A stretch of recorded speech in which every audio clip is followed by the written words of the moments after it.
Joining us now to talk more about the investigation is Dr. Erroll Southers, a Homeland Security and counterterrorism expert. He is the director of the Safe Communities Institute at the University of Southern California's Sol Price School of Public Policy. He is also a former FBI SWAT agent and Santa Monica police officer. Dr. Southers, thanks for joining us on News Nation again. Thank you for having me.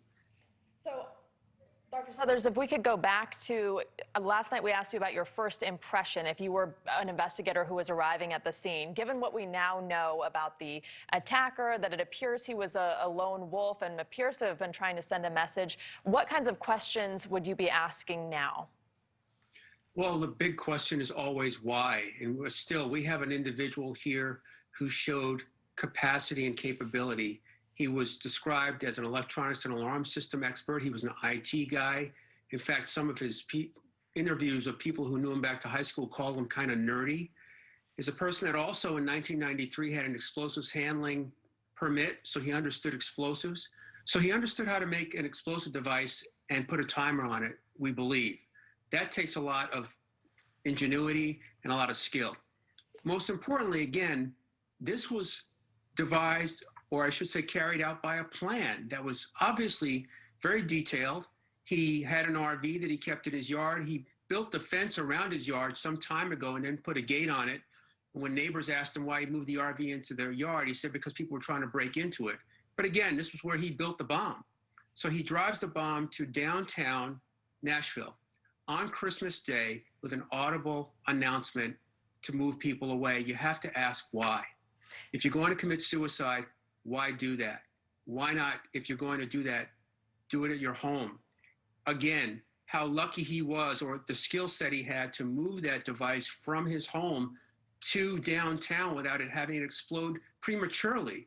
So we have to ask why. There's a reason why he wanted people to know he was going to do this. He picks Christmas Day in an urban area, and it takes up and becomes national news. And that was his intent. We still want to know why. You mentioned the explosives permit. What kind of vetting goes into giving someone that type of a permit? I can't speak to that kind of detail with regards to how you get a permit for that. I would imagine it's quite extensive in terms of a background check. He got it in 1993. We do know it was due to expire in 1998, so it was a 5-year permit. Much like anything else, I would imagine that they go do a very extensive background check. And also, you would have to justify why you need it. So he obviously met the criteria. He was granted the permit, and that would give him access to certain materials that you and I couldn't get. Dr. Southers, when we're talking about the location to the AT&T transmission building, it seems like that may be a key when it comes to investigators looking into the reasons why. Is that correct? I think it is a key because of all places he decided to drive, he put the vehicle there. There were a number of businesses that were there. The nexus at some point may be his father. As we all know, his father worked for Bell South, which later became acquired by AT&T. His father passed away in 2011. So I would imagine that they're looking to find out if there's any kind of adversarial relationship between his father and AT&T over the years that could possibly be a reason for why he would have gone there. Very quickly, do you believe that the timing of when this bomb was detonated has any bearing on this case, being so early in the morning when the streets were empty? I do. I think that he clearly wanted to commit the act of suicide and didn't want to harm anyone else.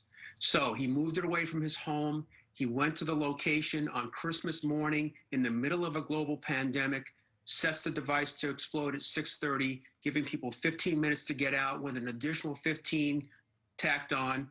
Everybody was able to get away, and fortunately, no one else was seriously injured or killed.